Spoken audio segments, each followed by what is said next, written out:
how did some of these things happen, and maybe there's some lessons there, because I often find myself wondering, how did this happen? So when I was young, I didn't really know what I was going to do when I got older. People kept asking me, but then eventually I thought that the idea of inventing things would be really cool. And the reason I thought that was because I read a quote from Arthur C. Clarke, which said that a sufficiently advanced technology is indistinguishable from magic, and that's really true. If you go back, say 300 years, the things that we take for granted today would be you'd be burned at the stake for. Being able to fly, that's crazy.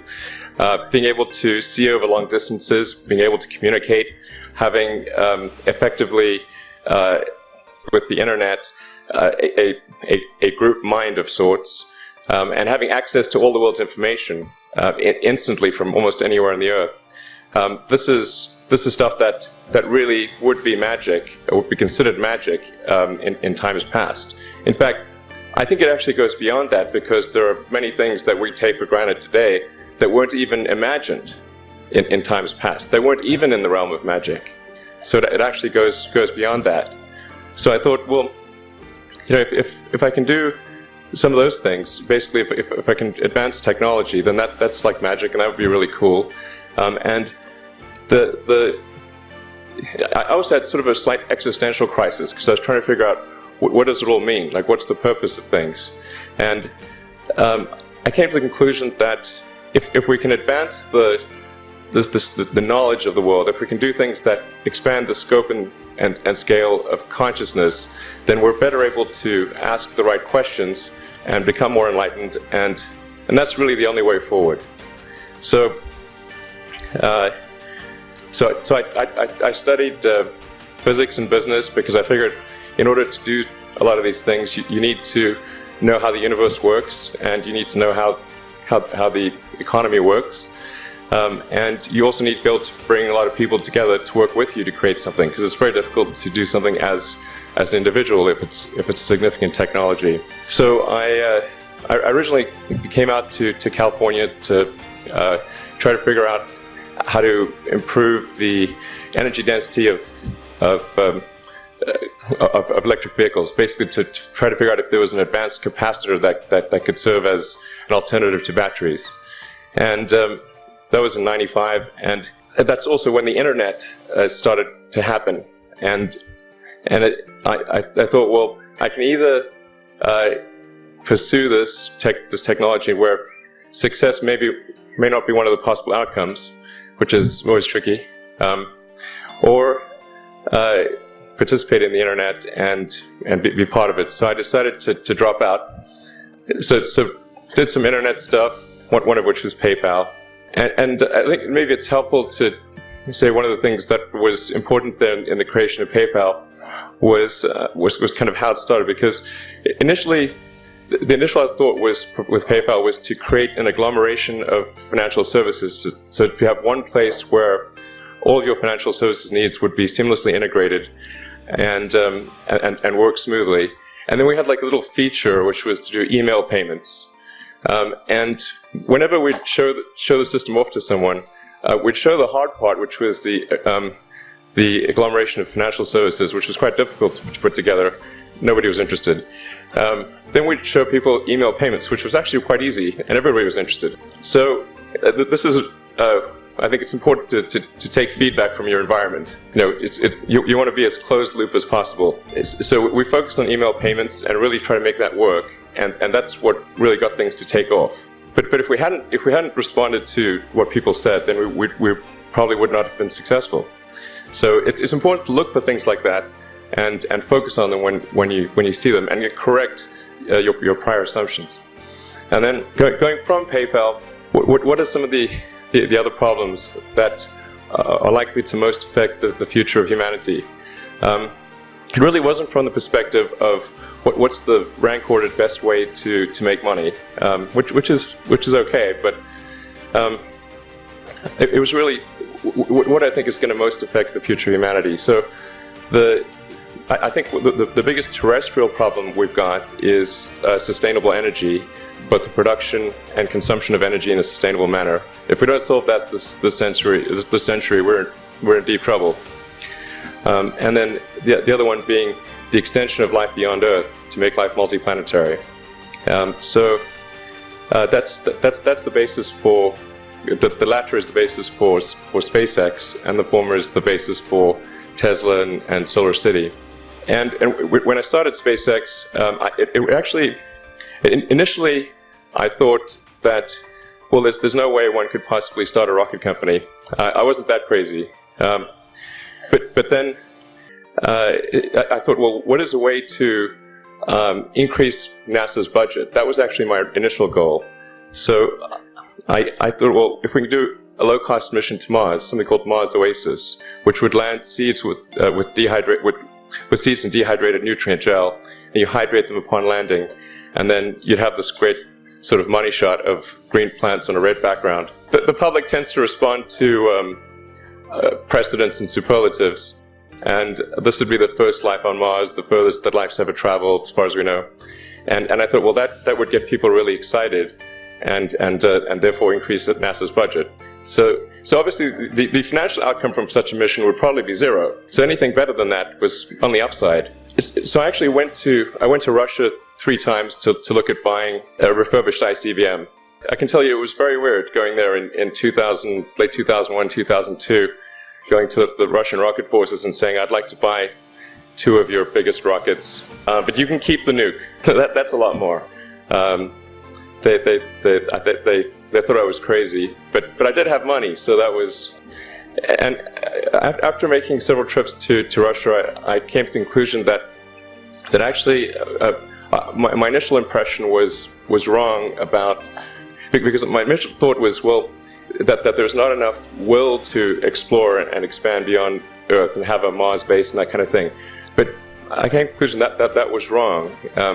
In fact, there's plenty of will, particularly in the United States, because the United States is a nation of explorers, of people who came here from other parts of the world. I think the United States is really a distillation of the spirit of human exploration. So, but if people think it's impossible, then, or it's going to completely break the federal budget, then they're not going to do it. So after my 3rd trip, I said, okay, well, what we really need to do here is try to solve the space transport problem, and started SpaceX. This was against the advice of pretty much everyone I talked to. One friend made me sit down and watch a bunch of videos of rockets blowing up. Let me tell you, he wasn't far wrong. It was tough going there in the beginning, because I'd never built anything physical. I mean, I'd built like little model rockets as a kid and that kind of thing, but I'd never had a company that built anything physical. So I had to kind of figure out how to do all these things and bring together the right team of people, and so we did all that and then failed 3 times. It was tough going. Because the thing about a rocket is that the passing grade is 100%. You don't get to actually test the rocket in the real environment that it's going to be in.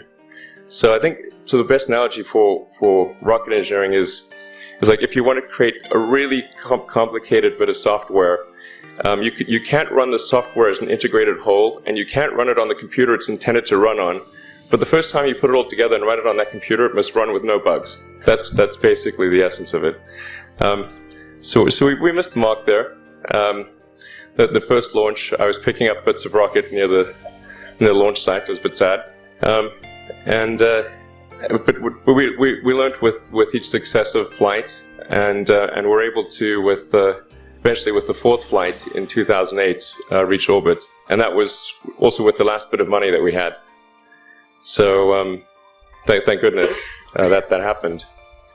So we got the Falcon 1 to orbit, began to scale that up to the Falcon 9, which is about an order of magnitude more thrust. It's around 1 million pounds of thrust, and we managed to get that to orbit, and then developed Dragon spacecraft. So yeah, it's a huge relief. Still can't quite believe it actually happened. But there's a lot more that must happen beyond this in order for humanity to become a spacefaring civilization, and ultimately a multi-planet species. And that's something I think it's vitally important, because it's just really one of the most important things for the preservation and extension of consciousness. I mean, it's worth noting, as I'm sure people are aware, that the Earth has been around for 4 billion years. Civilization, at least in terms of having writing, has been around for 10,000 years, and that's being generous. So it's really it's somewhat of a tenuous existence that civilization and consciousness, as we know it, has been on Earth.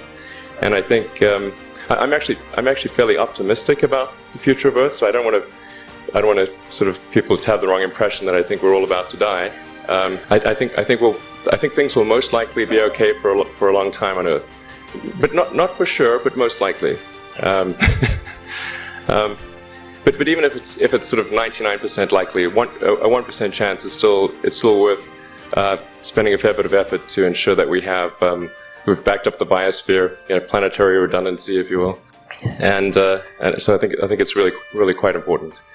And in order to do that, there's a breakthrough that needs to occur, which is to create a rapidly and completely reusable transport system to Mars, which is one of those things that's right on the borderline of impossible. But that's sort of the thing that we're going to try to achieve there with SpaceX. And then on the Tesla front, the goal with Tesla was really to try to show that what electric cars can do, because people had the wrong impression. We had to change people's perception of an electric vehicle, because they used to think of it as something that was slow and ugly and had low range, kind of like a golf cart. So that's why we created the Tesla Roadster, to show that you can be fast, attractive, and long range. And it's amazing how, even though you can show that something works on paper, and the calculations are very clear, until you actually have the physical object and they can drive it, it doesn't really sink in for people. And so that I think is something worth noting. If you're going to create a company, the first thing you should try to do is create a working prototype. Everything looks great on PowerPoint. you can make anything work on PowerPoint. But if you have an actual demonstration article, even if it's in primitive form, that's much more effective for convincing people. So we made the Tesla Roadster, so that's the, I think the where things are, and hopefully that there are some lessons to be drawn there. But I think the overarching point I want to make is that you guys are the magicians of the 21st century. Don't let anything hold you back. Imagination is the limit, and go out there and create some magic. Thank you.